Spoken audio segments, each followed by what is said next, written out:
Hello, everyone, and welcome to this week's episode of Binge Eating Breakthrough. This week is going to be a little bit of a different episode than usual because as we stand here today, I just got back from running the Boston Marathon. Today is Thursday, April 23rd, 2026, and I just ran the marathon on Monday.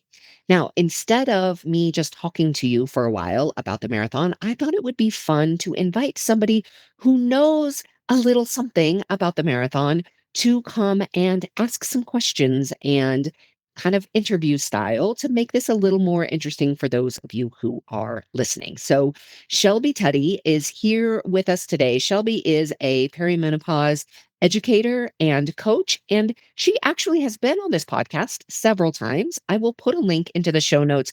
We did a couple of podcast episodes all around perimenopause and peaceful eating, kind of how perimenopause impacts eating. They're great episodes. I will make sure to put a link in those.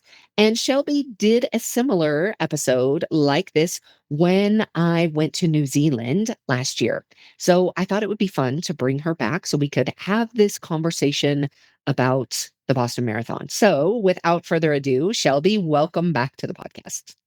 Thank you, Jane, and thank you to everybody who's listening today. I'm really excited about our conversation. Yeah, me too.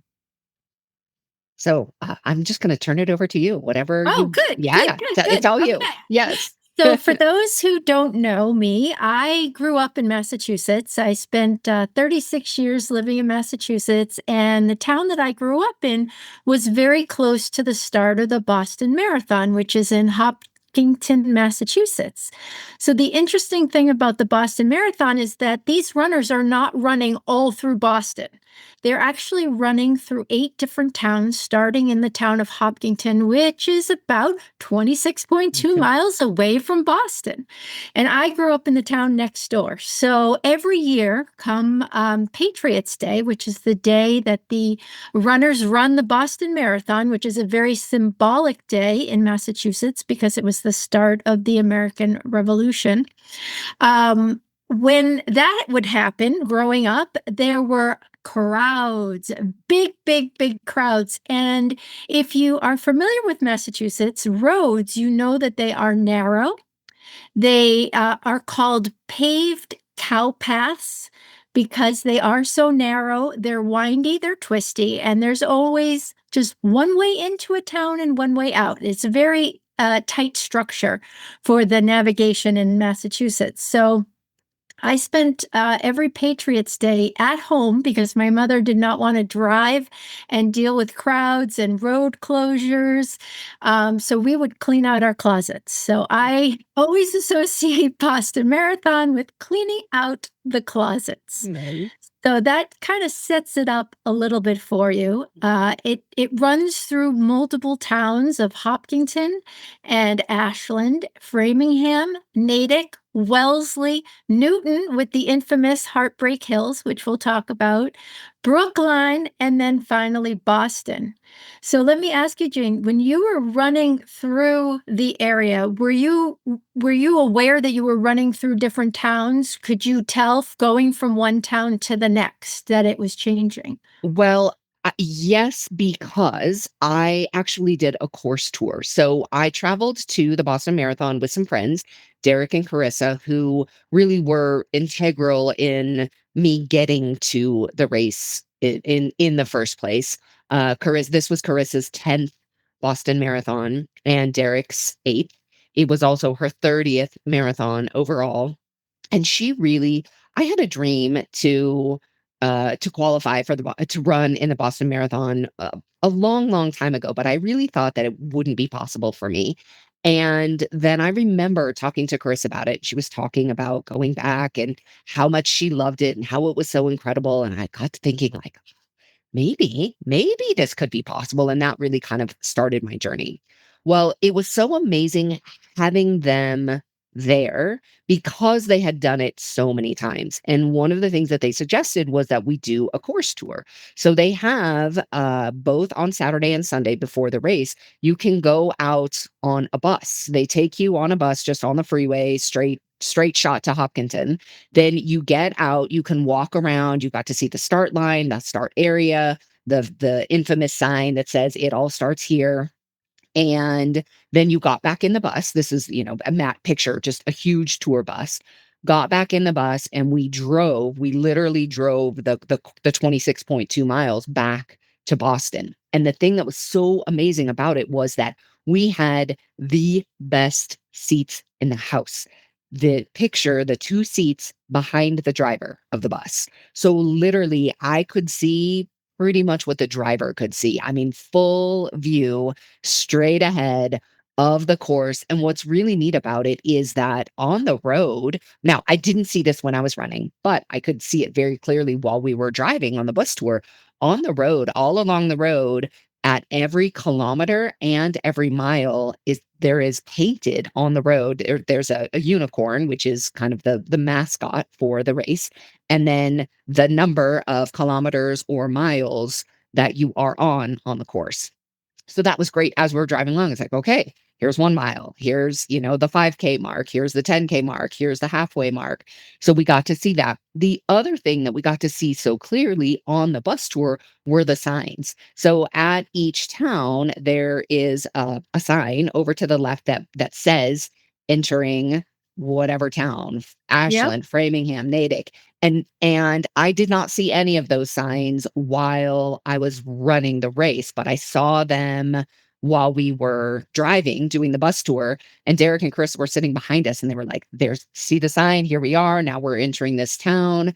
But what they do at the other thing they do at the marathon is when you enter the town, they had big, like big flags, essentially, like very tall, that would show the name of the town. So I didn't see the sign on the side of the road, but I did see the big flag. And you could, after having driven and really seeing it, you could see the difference between the towns, but I don't know that I would have really been able to see, notice, or appreciate that without the bus tour and really being told these things and being able to see them ahead of time without just the crowds of people, whether spectators or runners. Yep. Yeah. And the signs that Jane is talking about, they're actually iconic signs to Yes. indicate when you've crossed over into another town in Massachusetts. Those were not erected just for the Boston Marathon, Yes. but they are very iconic in the way that they look and the information that's on the sign. And when you cross into that town, it becomes really clear like, okay, you're leaving one town and you're moving on to the next. But I can understand how when you're running, you're not going to be seeing those unless it's like this big giant flag that you're like, okay, I'm running into the next town because there is a wall of spectators that come to watch, and there's no distinction between towns when you cross over. Oh, the spectators, they all look the same with this big wall that's been created from them. Yeah. Yeah. Amazing. So, you got to Boston. You Mhm. stayed in Boston, is that correct? Yes. Stayed And pretty much in downtown Boston, pretty close, maybe half a mile away from the finish line. So we were just within walking distance of everything. And had you been to Boston before as a tourist? Well, yes, although I don't really remember it. So I had attended a wedding in New York 20, probably 25 years ago. And after the wedding, we came to Boston and we spent maybe one night in Boston. I remember we went to Faneuil Hall, and Mhm. I literally remembered nothing else. So I might as well not have been to Boston because I didn't remember anything. Yeah. So let's talk about why the Boston Marathon is so spectacular. So, as Mm, long as I've known you, which is almost 2 years now, you have had a dream of running the uh, Boston Marathon. And I know it goes beyond how long I've known you. But mhm. what makes the Boston Marathon so spectacular and so difficult to achieve? Well, I think I've been thinking about this a lot, and I wrote a Substack post about kind of why it's so amazing and kind of my journey to it. So I'll be sure to link that in the show notes as well for anybody who wants to read that and see some pictures of kind of the journey. But There's several reasons. So number one is it's historic. So it is the longest consecutive running marathon in the world. This year was very historic in that it was the 130th running of the Boston Marathon, which also coincided with the 250th anniversary of American independence. And so it's really cool to have both of those things happening at the same year. So you have the history of the Boston Marathon, but the other thing that's really unique about the Boston Marathon is 90% of the runners in the Boston Marathon get there by qualifying. And by qualifying, you have to run a specific time, which is very challenging because a lot more runners try to get in than are even able to get into the race. And so because of that, it's very difficult. It is very challenging. There are some people who would never be able to run the Boston Marathon based on the qualifying standards in terms of the times. For me, it kind of went from a like, I could never do that to maybe I could do that, but that would take a lot of work. And it did. It took a lot of work. It took a lot of other people helping me along the way. The couple I was talking about, Derek and Carissa, Derek actually paced me through two of my four attempts to try to get there. And so everybody who was there has I mean, at any marathon, everybody who is there has their own journey to get there to run 26.2 miles because no matter what, that is no easy feat. But it's like Boston is kind of like next level between the challenge of the qualifying standards and running a time that is fast enough and also then just the historic nature of it with the 130th running this year. And then, I mean, just the way that the people get behind and support this race and the crowds and the spectators. I mean, it is just unlike anything I've ever experienced before. Mhm. Do they still use a lottery system? So once you qualify, then it goes to a lottery? So the way that they do it for the marathon is you have to run a qualifying time, a qualifying time, and a qualifying time is going to be based on your gender and your age on in the year that you would be running the Boston Marathon. So you can go online and you can see what those times are. If you happen to be listening to this and you're like, huh, I wonder what I would have to run in order to qualify for the Boston Marathon, you can go look it up. Well, here's the thing though, not there are more people that run qualifying times than there are spots. So this year there were 32,000 runners. It's generally around 30 to 32, 33,000 runners. That there's a capacity just because of these small narrow roads that you were talking about.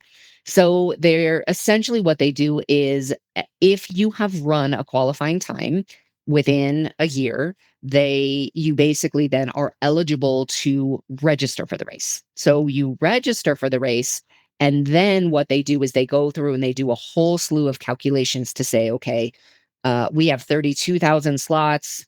Let's say 38,000 applied. This means 6,000 aren't going to get in. And what they do is they do the math and they figure out what they call a cutoff time. And so, for example, this year, the cutoff time was 4 minutes and 33 seconds, which means you actually had to run not only your qualifying time, but you had to run 4 minutes and 34 seconds faster than your qualifying time in order to actually be able to run this year's Boston Marathon. Wow. So Yeah, yeah, that I mean puts it into perspective that this is not a one and done. I'm going to apply and get in and I'm going to run.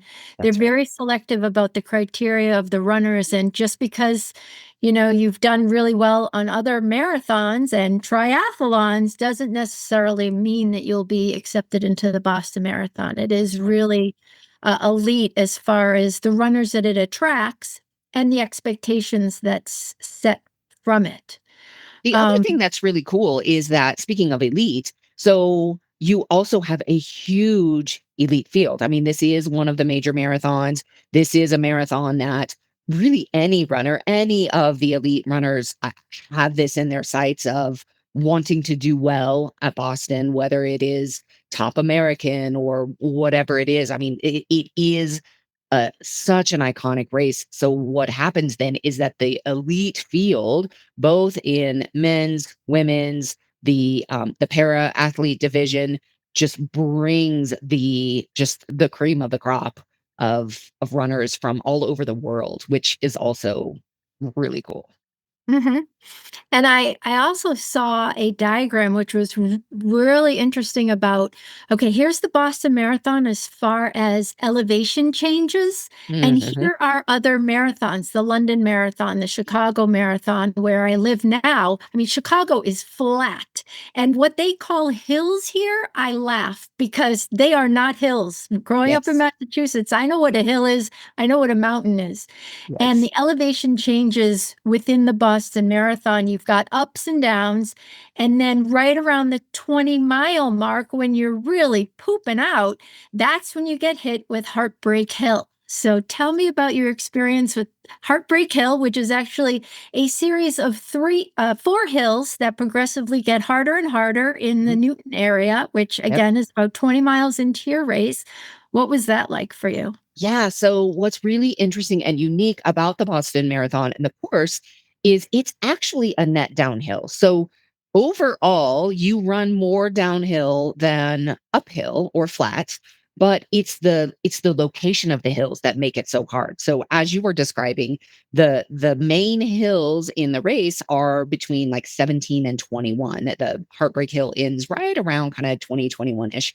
But before that, the first 3 to 5 miles are literally downhill. I mean, you start with the first mile is pretty steep downhill, and there are a couple of other pretty significant downhills before you even start running the hills in Newton. And so this makes it really challenging because, a lot of times when you run downhill, it can be really hard on your quads. And so what happens for a lot of people is if they, let's say they haven't been able, let's say they live in Chicago and they haven't been able to train hills and haven't been able to kind of train their body to run downhill and then be able to go run uphill after that, it can be really challenging. And so I did a lot of preparing ahead of time. I listened to a lot of podcasts. I talked to a lot of people who had done the race and kind of really thinking through strategy, because what I really wanted to do was enjoy this entire race. I wanted to enjoy the whole thing. Really didn't want to get to a place and just feel like couldn't go or my legs were dead or I really wanted to just take it all in. And so because of that, I took it pretty easy early on with the downhill. I definitely did some great training runs where I would run downhill, then go run some more hills. So I felt really prepared for it. And so the hills in Newton, I mean, they were challenging, but having seen them on that bus tour was hugely helpful. So at least it's like, okay, I know where they are. I can see it, I can imagine. And then my husband, he took the train out to near, he basically was close to the top of the first hill and was right around mile 17. And so I knew he was coming. And so I kept thinking, like, okay, 4 more miles until I see Todd. And I really wanted to be feeling good when I saw him. And so it was so great that he was at the top of the first hill because then I was kind of looking for him. And so the hill itself was really not that bad. And because I was looking for him and he ended up being further up than I thought he was going to be, I really was almost done with that hill by the time I saw him. And then I was, that was great. And then the next two hills weren't too bad. And then Heartbreak is definitely it is the steepest hill. I think it's the longest. It's maybe right around a mile, something like that. But what's so incredible about it is the crowds. I mean, there are so many crowds. They have like, I mean, practically a DJ there with a speaker. There's a huge sign. When you get to the top of it, they actually the app where you can track runners and they will send splits. The app actually tracks your mile up Heartbreak Hill from the bottom to the top of Heartbreak Hill. And so because there's so much going on and so many people, and I had really kind of conserved myself. I really enjoyed it. It was great, but I will tell you, not everybody around me was was enjoying Heartbreak Hill as much as I was. But that all, I think the experience of it for me really came from kind of the preparation and the talking to other people and kind of the strategizing. Because if I had gone in like a typical marathon or hadn't done some of that training, I think, or even driven it to even be able to visualize and see what it looked like, I think it would have been much, much harder. I could see you getting to the bottom of Heartbreak Hill and just breaking out in the biggest smile, like, Yes, "Yes, I did yes, it." yes, And then absolutely. like, the finish line is coming, and you just have to push a little bit further to get to the end, Yeah. and there it all is. It's all behind you now. Yeah, so the last bit is a little, it's pretty much net downhill, and so a lot of people say, if you can get to the top of Heartbreak Hill and still feel pretty good, or even get to the bottom of Heartbreak Hill and still feel pretty good, once you get to that top, it's like, then you can, if you have anything left in your legs, you can really go for it and pick up pace. So a perfectly executed Boston race would have you get through the hills, get to the top, and then actually pick up your pace and your speed to the finish line. And what's Mhm. cool about the end too is there's the infamous sit go sign. So Yeah, there's this yeah. huge sit go sign that is 1 mile. It's very close to Fenway Park, and it is 1 mile from the finish line. And so you can see in the distance, you can start to see it about maybe 1 3/4 miles, something like that. You can go, oh, there it is. There's that sit go sign. And then you get closer and it's a huge sign. And then Mhm. once you get there, you only have 1 more mile to go. Yeah, it's lighted, so you can Yes. see that baby from miles away. Yeah. I'm so proud of you that you did this. I mean, like, it blows my mind what the human body can do and how long you're running and what you're challenging yourself. It's just amazing. Mhm. So I'm gonna switch over in a minute about more of the less technical things and more about how you felt about things and what you experienced yourself. But I do want to talk a little bit about what it's like to be a spectator. I lived for a while in Natick, right along Route 135, which all the runners go right in front of the apartment that I was living in at the time. And Patriots Day is a working holiday for most people. The schools are closed because it's school vacation week for the kids. But I took the day off from work, and I was very lucky because all I had to do was walk out of my apartment and walk up to the main street and stood with a whole bunch of people, and you're just waiting with this anticipation. And where I was, there was a hill first, and then a decline. So we're just waiting and watching the top of the hill. And initially you see the first runner, Mm, and you just get the chills. And it's just like one person with maybe a few people behind them, and they start to come.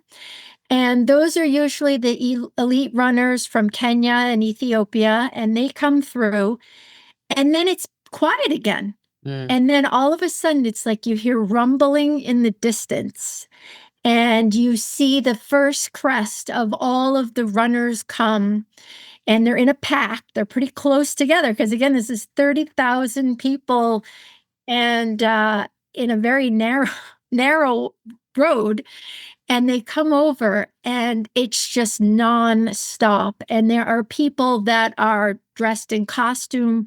There are people pushing wheelchairs through mm. the race. Like, I'm tearing up just like talking about it. It's so emotional and awe-inspiring. And you're just watching forever as these people are going, and you're feeling that impact of what it took for them to get there and what it takes to get through this very difficult, challenging race. The day that I saw it on that particular race, was the weather was beautiful. What was the weather like for your race? So, depends on who you ask. If you ask the spectators, they would say it was cold. Uh, so it was, when we went to get on the buses, it was high 30s. It was maybe 37 degrees, something like that when we got on the buses. It was probably when we started. The other thing that's kind of unique about the Boston Marathon is it starts later in the day. The age groupers start at 10 a.m. I started around 11, and it was probably low 40s, yeah, it was probably low 40s, um, which is pretty chilly. And even if I were to go out for a run normally in the low 40s, I would wear tights. I might wear a vest. I would wear a long sleeve. I would probably wear gloves. But when you're racing and running pretty hard, that's actually lovely running weather because you're not going to overheat. So, people were wearing all kinds of different things. I wore shorts and a t-shirt.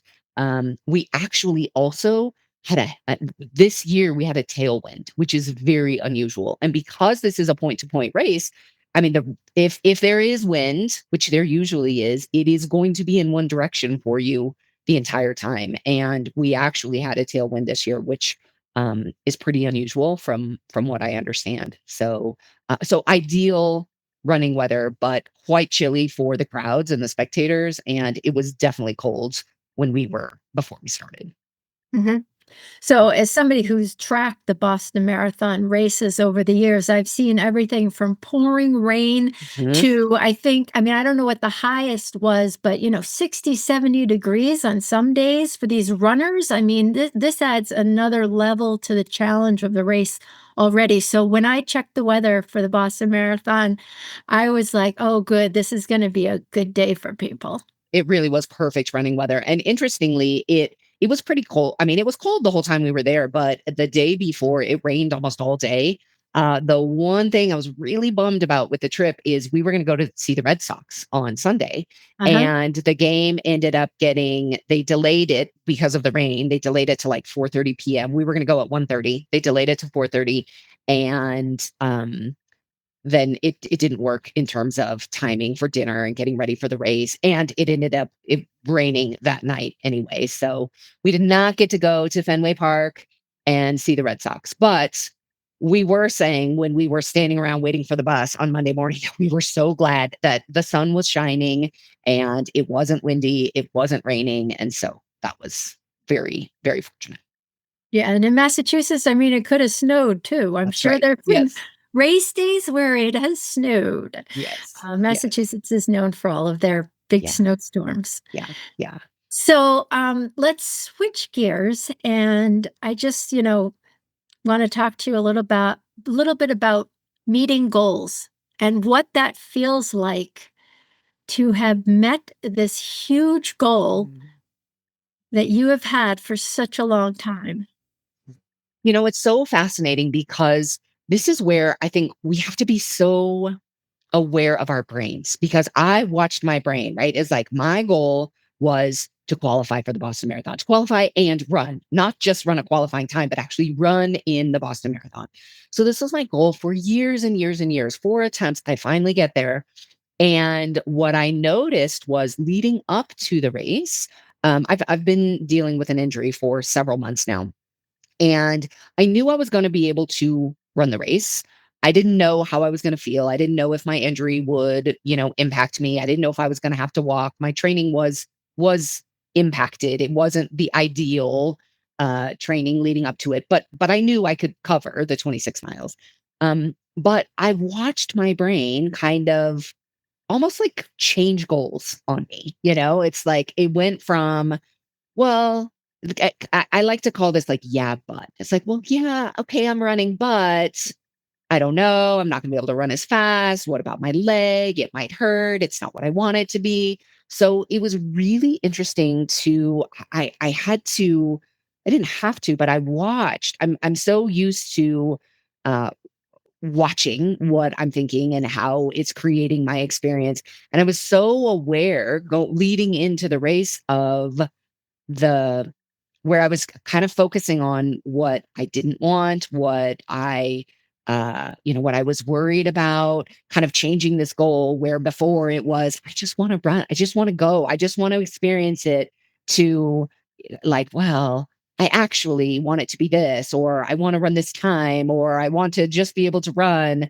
So it was really interesting to watch that. And I had to just remind myself that just being there, just going literally was the accomplishment, like, and I think it's just so common for all of us to want to change our goals. It's like once we reach a goal, we Yep. just silently go to the next. We just kind of push it up to the next one, and there's kind of like that never satisfied. Like, okay, I'm just going to keep going for something else, and then keep pushing, pushing, pushing.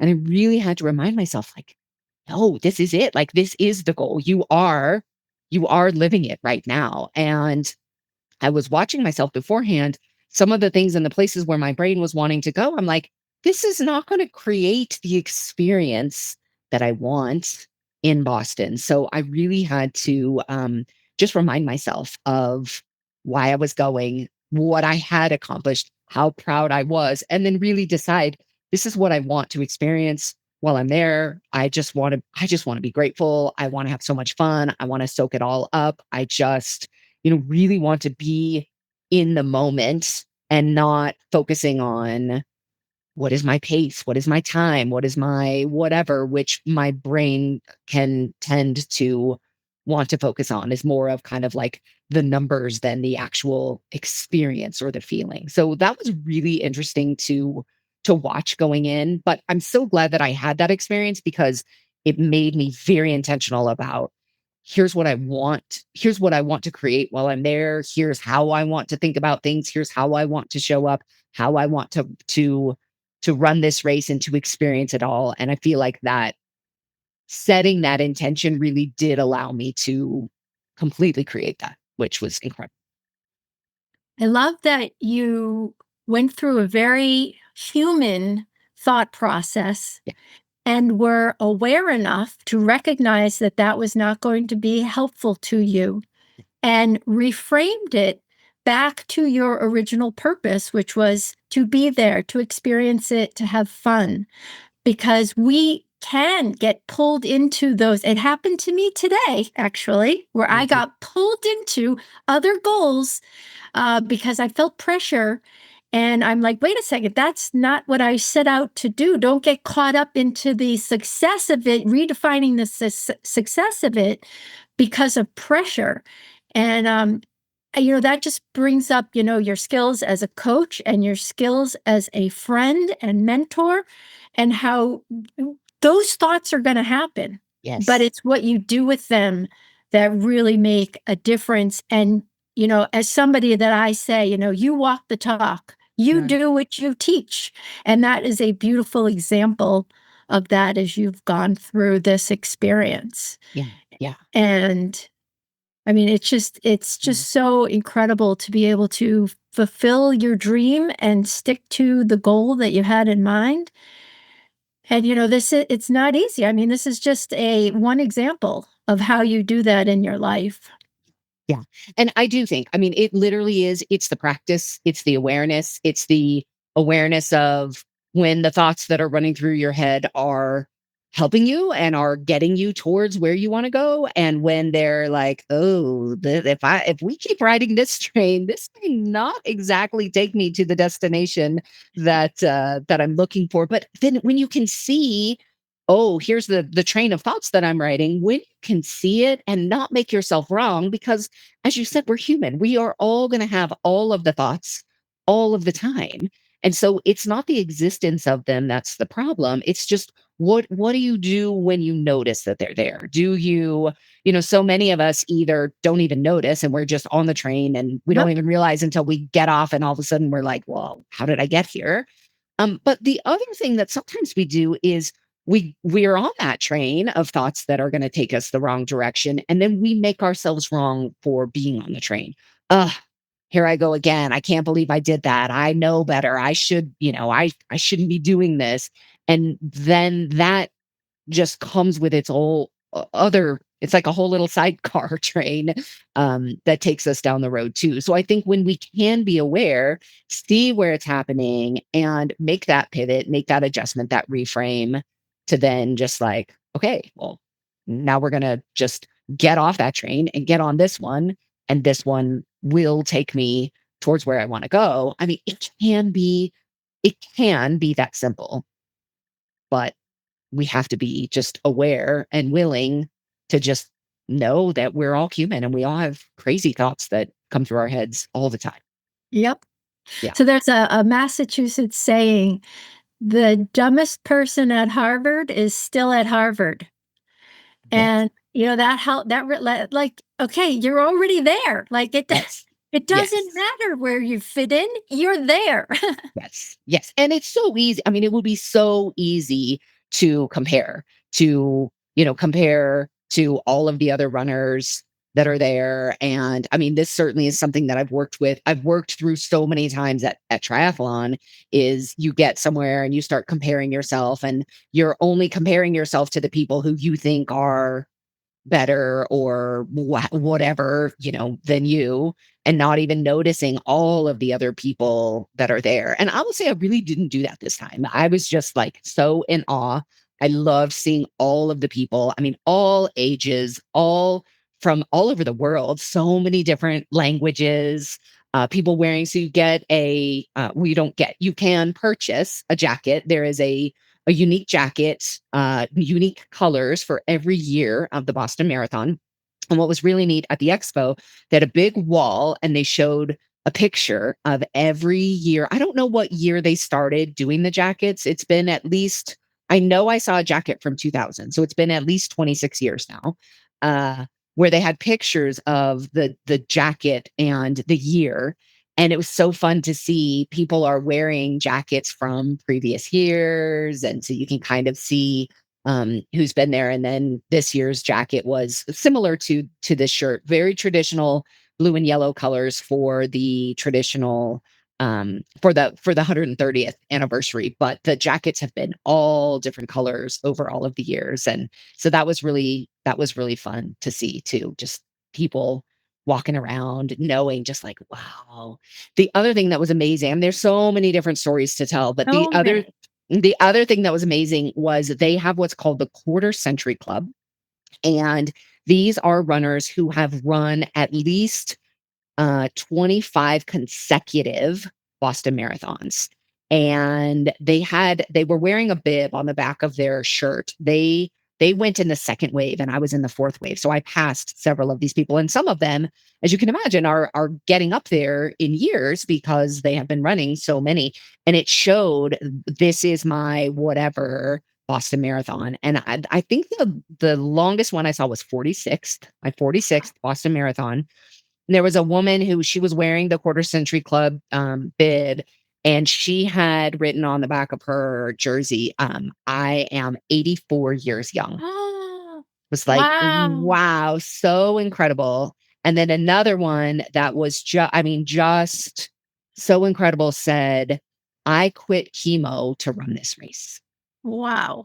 And I was like, and when I saw that, what the thing that came to me was, every person here, all 32,000 of us, every one of us has a story, like a personal story of what it took to get here, whether it was the journey to qualify, whether just being here at the start line, I mean, just really, and just thinking about the individual stories of the masses of people that were out there on the road was just really, really cool.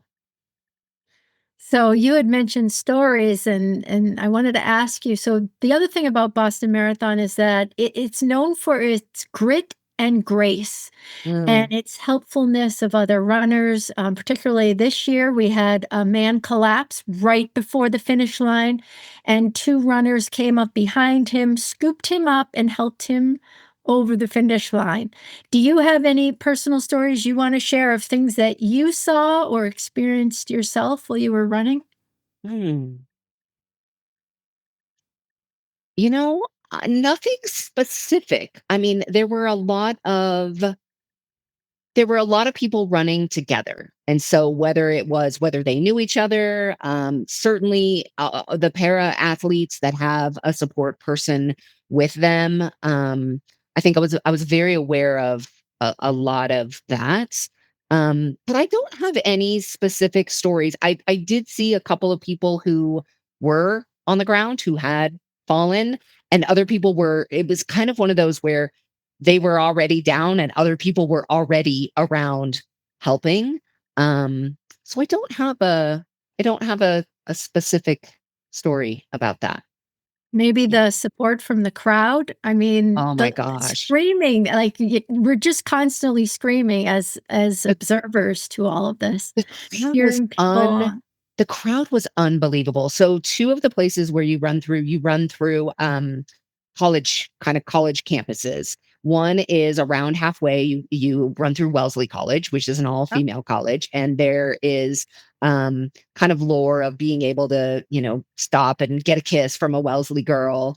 And then there's a little bit later on, there was Boston College. And I would say actually the Boston College, they both areas, filled with their just 20-year-old college energy they were just so loud. And I would say Boston College probably was even louder than the Wellesley College, but you can hear Wellesley coming. There's a right before you get to Wellesley, it's a little bit of a more quiet spot, but you can hear like the screams that are, coming down the road. And one of the things that was so incredible is Derek and Carissa suggested, they said, if you have your name on your bib, they will people will yell at you and they will yell your name. So we got from this company called Pen and Paces, we got these bibs that you could put your name on. And so I had this bib that has my name on it that I just put like in right above my number bib. uh-huh, And so people the entire way, people were yelling, "Go Jane!" And also other names of people who also had names on their bibs. But I literally felt like people were cheering for me. And then and that I would also, I was over on the right hand side and I gave high fives to people are out there like wanting high fives. I have never given so many high fives in my life. I mean, hundreds of high fives, and especially in that college area. And they're like, Coach Abe, and you're like, yeah, like responding to them. And then their hands are out and you're giving high fives. At one point, I think it was a Boston College, you start going downhill and they're out there, they're screaming and they're giving like hard high fives. And I remember at one point thinking, I feel like maybe I'm running backwards, because I think I'm like being pushed back with the high fives. But it was just incredible. And then at the end, you take the iconic right on Hereford, left on Boylston to the finish. And I mean, it just the crowds are like 4 or 5 people deep, so many people. Again, they're yelling your name. Um, and when I made that left turn, I looked over into the crowd and I saw Todd. And there is one of probably my favorite picture of the whole weekend is of me. It's when I can tell it's right when I saw Todd in the crowd. uh-huh. And I was just hands up, like so excited. And I mean, it really was. I mean, the support from the crowds literally unlike anything I've ever experienced at any event I've been at. Mhm.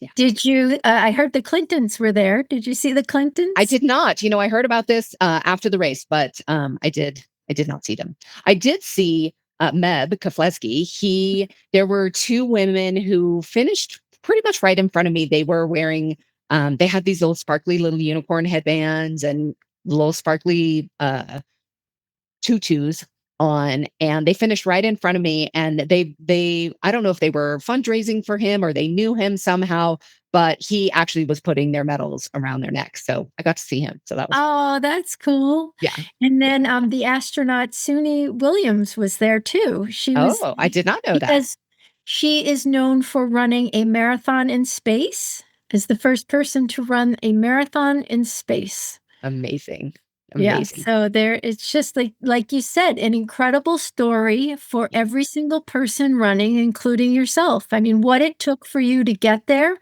and set this goal and then achieve it and get through the marathons that you had to qualify and the setbacks of your cow experience yeah, and yeah, your injury that you've been dealing with this year. I mean, it's just incredible. yeah. I mean, it really has been so amazing, and I think it really is that testament of setting a goal and not giving up on it. Like, just keep for anybody listening, it's like, if if listening to this inspires you in any way, whether it's running a marathon or anything else, it's like, set that goal, tell other people about it, and think about, okay, what would it take? What would I need to do? What is the very next step?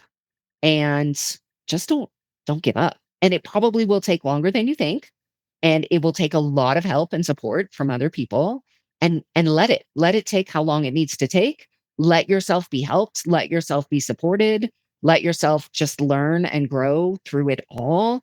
And even if you never get there, it's like, who you become along the way is it really is the most important part.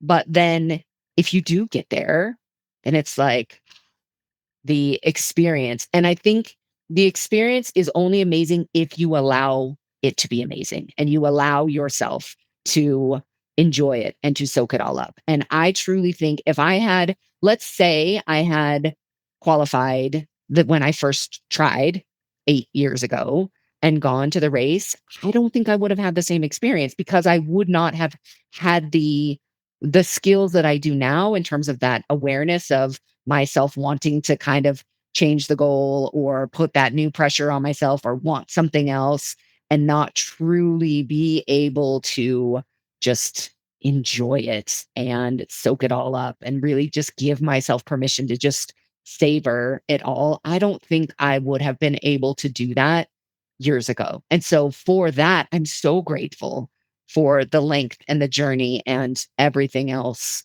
that it took to get there. That's really beautiful, and that actually answered my last question, which was, Mm, since I've known you, you have fulfilled 2 lifelong goals: running your mhm. triathlon in New Zealand Yep, that's and right. doing the Boston Marathon, and Yeah. I have fulfilled 0 goals.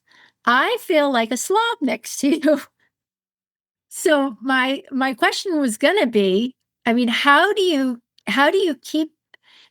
make it happen and keep going when you just feel like like success is not guaranteed? How do you Mm. just take that first step, not thinking about failure, and just getting at it and trying and working as hard as you possibly can? Great question. But first, I want to reframe for you, where you say you've fulfilled 0 goals. I think about, since I've known you, what you have fulfilled in terms of the work that you're doing, your Substack, your articles, all of the people that you're helping. Like, you may not be out there chasing athletic goals and big events like I am, but there are a lot of things that you're doing in life. So for anybody who is listening to this and feeling like lazy or whatever because you're not out there doing athletic goals, really acknowledge what you are doing and what you have done for yourself, because it's probably more than you actually realize. And even just that is like, oh, okay, yeah, I have. So your goals are just allowed to look totally different than anybody else's. Um, so as far as the question, like, how do you do that? How do you kind of keep going, or knowing that success isn't guaranteed? Um I think it is allowing yourself. I was actually just talking to somebody about this uh on a call. And this is somebody who has really had a lifetime of a really challenging relationship with food. And I said, I want you to just open up to the possibility that it could be different for you. Start to imagine what it would be like, to have the relationship with food that you want. So, whatever your goal is, and I think this is really how mine started, is like, oh, running the Boston Marathon, like starting to imagine what it would be like to actually go to be a part of this. I do think it starts there, like opening up to imagining the possibility, even if it feels like, yeah, that's a very slim chance. Just opening up, starting to picture, starting to imagine is, I think, the very first step. Letting yourself picture it, letting yourself imagine it. If you happen to be a person that has a hard time actually visualizing, it's very common. Just imagine what it would feel like. You can do that. You can kind of step into that. I think that's step number 1. Then step number 2 is what would need to change? What would need to be different in order for me to do that? So let's say with Boston, it was like, well, I'm gonna have to run faster. I mean, really, is it? Okay, how am I going to run faster? The next answer for that was I got to find other people to run with, people who are faster than me to run with. And really, this journey started with that. Was like, okay. So then I reached out to some local people, was like, hey, I have this goal. This is what I'm looking for. I'm looking for people to run with. Here's about my pace. I'm looking for somebody who's a little bit faster. And then I had other people. It took me a while to kind of find great people to run with, but that was it. And that right there was huge in kind of taking that next step. So it's like open up, start imagining what imagine yourself doing that thing, what would need to change, and then what is like the very just one thing that I would need to do. And it probably will be getting support in some way, whether it's support from somebody who has done it before, whether it's support from somebody who is a little farther along than you are. Because the truth is, most of us aren't able to really recognize our potential or what we are capable of without somebody else because we stop ourselves, right? Our brains are like, Yep. no, I can't do that. That's not possible. Or, the like something else that just becomes much more interesting so that we don't push beyond our comfort zone. But when we get with other people, those things that didn't feel possible before, it's like, oh, I actually can do this. Or they tell us a little something that helps us do something that we couldn't do before. And when we can start stacking those things up and celebrating those wins, that's then what starts building us closer and closer. You make it very doable when you frame it like that. Yeah, I like that feeling of thinking about it as a feeling sense and what that's gonna feel like, and you kind of envision it first, and then decide the steps of what I need to do to take to get there. And then one step at a time, just keep working it and keep working it. And, some of these things have taken you years, but I've only seen the last part of it, the that's last right. years. That's exactly right. And it's so important to know that, right? Because it's like, oh wow, look at these amazing things. Yeah, It's like, but there's like it's overnight. so many years. Yeah, definitely not overnight. And support. I mean, support is a huge part of anybody who achieves any goal doesn't do it without support. So if you are listening to this, you are trying to do something, go after some goal without support, you're trying to do it on your own, find some support somewhere. In this age of the internet, you can find support. You can find other people who are on a similar journey. It truly makes a huge difference. Yes, that is true. Yes. So, Yeah. I guess we'll wrap up. Let me just Yeah. ask you one last question. Yeah. Did you pack your cat and have it yet?